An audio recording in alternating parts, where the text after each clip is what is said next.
안녕하세요, 라이브렉스입니다. 오늘은 꽤 재미있는 컨셉의 키보드 하나 가지고 왔습니다. 사실 제가 평소에 키보드를 자주 소개하는 편은 아닌데 이거는 진짜 많은 분들이 궁금하다고 말씀을 주시더라고요. 뭐 이미 알고 있는 분들도 많을 것 같은데 에이피또에서 나온 레트로 기계식 키보드 C64 에디션 간단하게 살펴볼게요.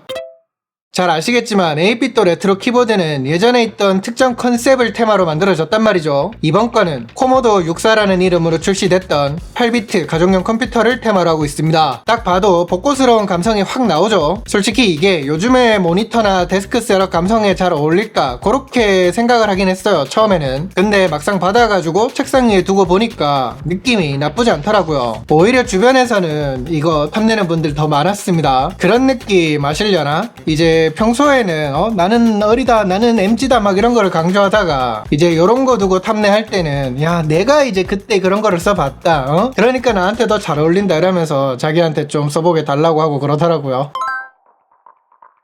그렇지만 줄 수 없지. 나한테 더 잘 맞는 컨셉이니까. 특히 이게 재밌는 거는 단순히 디자인 틀과 컬러만 복고풍이 아니라 여기 들어간 스위치나 버튼이 전부 다 옛날 감성을 주더라고요. 참고로 여기에 이런 게 그냥 디자인적인 요소가 아니라 실제로 기능이 있습니다. 딱 보시면 바로 아실 수 있을 텐데 하나는 뭐 블루투스나 USB 리시버, 유선 연결 모드 선택하는 거고요. 다른 거는 볼륨 조절인데 돌려보면 이게 딱딱 구분감이 있어요. 요 감성이 또 좋더라고요. 그리고 옆에 있는 버튼은 블루투스 페어링, 그 다음은 슈퍼 버튼 같은 거에 하키 등록하는 버튼, 프로파일 변경하는 버튼 이렇게 있어요. 그리고 이런 파워램프도 그냥 폼이 아니라 실제로 제품을 연결하거나 켜면 딱 빛이 들어옵니다. 이런 것도 꽤 신경 써서 잘한 것 같고, 키보드 바닥면으로 USB 리시버 수납 공간이 있는데 이게 자성이 있어서 나름 안정감도 있더라고요. 그러니까 이게 디자인이랑 감성만 어필이 되고 있는 게 아니라 왜 예전에 이 브랜드의 다른 에디션을 썼던 사람들이 마감이라든지 퀄리티가 괜찮다고 하는지 바로 알겠더라. 에이피또가 확실히 그런 쪽으로 잘하는 것 같아요. 이제는 진짜 딱 방향성을 잡은 느낌? 그래서 뭐 다음에 계속 어떤 게 나올지가 더 궁금해지는. 키캡은 살짝 매끈한 그런 타입인데요. 잘 보면 일반적인 키보드랑 다르게 키캡 가운데가 살짝 원폭 들어간 거를 볼 수 있어요. 이거는 호불호가 좀 갈릴 것 같습니다. 개인적으로는 이게 그 80년대 테마 레트로라서 그 당시에 그 무렵을 생각해보면 이런 비슷한 뭐랄까 손 느낌을 주는 그런 타자기 같은 게 꽤 있었거든요. 그런 감성까지 떠올려 본다고 했을 때 이 키캡의 모양은 좀 극호가 될 수 있지 않을까. 근데 요즘 키보드에 익숙한 분들한테는 좀 낯선 느낌일 수도 있을 것 같다, 그런 생각은 듭니다. 어쨌든 제가 써본 기준에서는 지금 2주 조금 넘게 써보고 있거든요. 뭐 요정도 써보면서는 이 키캡에 대해서는 이제는 뭐 익숙해져가지고 낯설거나 어색하거나 그런 거는 없다. 거슬리는 것도 없고요. 그러면 이제 뭐 디자인이라든지 빌드 퀄리티가 좋은 건 알겠다 이거야. 근데 키보드를 그런 것만 가지고 뭐 쓰려고 하지는 않죠. 아니다, 요즘은 또 그러려고 쓰는 분들도 있긴 하더라고요. 생각해보면 웃기죠. 예전에는 제가 기계식 키보드 초창기에 막 블로그 같은 데서 소개하고 할 때를 생각해보면 그때는 누가 키보드를 막 10만원씩 줘가면서 쓰냐, 진짜 막 속된 말로 돈지랄이다 그랬단 말이죠. 근데 요즘은 뭐 소장하려고 키보드를 그냥 사는 분들도 있으니까 그런 거 보면 확실히 좀 이제 시대 흐름이 많이 바뀌지 않았나. 아무튼 기본적으로 이거를 평소에 쓰겠다 그런 분들 입장에서 보더라도 요 녀석 키감이나 그런 거는 꽤 준수한 편입니다. 기본으로 들어가 있는 스위치가 카이박스 화이트 V2 100축이거든요. 타이핑을 해보면 청축까지는 아니고 그렇지만 가볍게 짤깍거리는 그런 느낌이라고 생각하시면 될 것 같아요.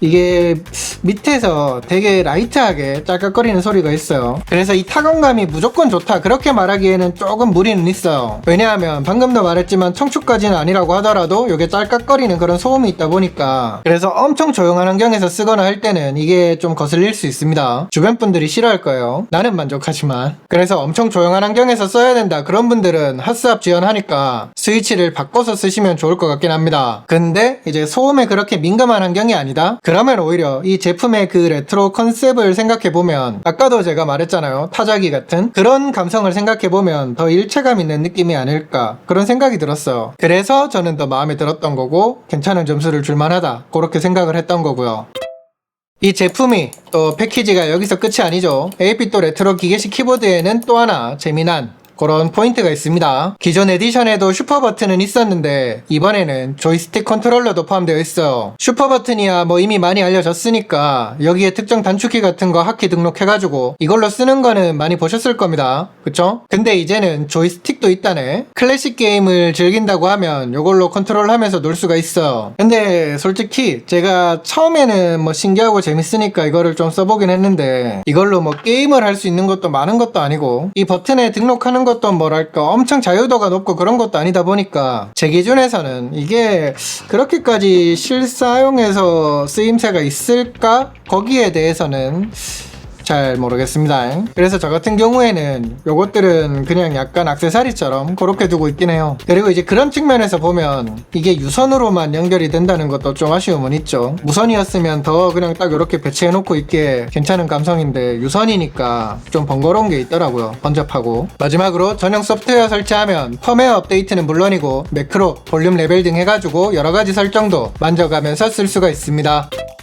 그러면 이제 제가 이 녀석을 써오면서 아쉬웠던 거는 뭐냐, 제 기준에서는 그렇게 많은 기대를 한 건 아니라서 이 감성 외에는 기본적으로는 제가 쓰는 환경에서 이게 아쉽다고 할 만한 거는 크게는 없었어요. 근데 굳이 따지면 아까도 말했지만 이게 다양한 연결 옵션을 제공하는데 그거는 좋지만 그렇게 봤을 때 그 가볍게 태블릿 같은 모바일 기기에 연결해서 쓰기에는 멀티 페어링이 안 되는 점 해가지고 좀 아쉬운 게 있더라고요. 어쨌든 그렇게 봤을 때 좀 아쉬움이 있기는 하지만 솔직히 만족감이 훨씬 크다. 그래서 지금 제가 걱정하는 거는 다른 게 아니고 이게 괜찮다 보니까 이런 다른 에디션을 또 다 모으게 될까봐 그러면 또 미치는 거죠. 자, 마무리하기 전에 지금 이 C64 에디션이 펀샵에서 판매되고 있습니다. 6월 30일까지 할인해가지고 99,000원에 판다고 해요. 고정 댓글에 링크 남겨뒀으니까 관심 있는 분들은 한번 살펴보세요. 근데 이제 제가 잠깐 봤는데 거기서도 평점이 역시 요즘은 좀 레트로 감성이 들어가야 뜨나봐요. 그러니까 이런 반응을 얻고 있는 게 아닐까. 그리고 계속 시리즈가 나오는 이유기도 하겠죠. 그래서 지금 제 생각은 혹시 요 녀석 반응이 괜찮다고 하면 뭐 보시는 분들이 되게 마음에 들어 하신다고 하면 다음에 또 요거라든지 다른 에디션 해가지고 몇 개 좀 구해가지고 구독자 이벤트도 기획해보고 할게요. 뭐 혹시 더 궁금한 게 있다 하시면 댓글 많이 주시고요. 뭐 써보고 있다 그런 분들도 가지고 계신 의견 같은 거 남겨주시면 보시는 분들한테 도움이 되지 않을까. 그러면 저는 또 다른 영상으로 빠르게 돌아오도록 하겠습니다. 감사합니다. 빠이빠이.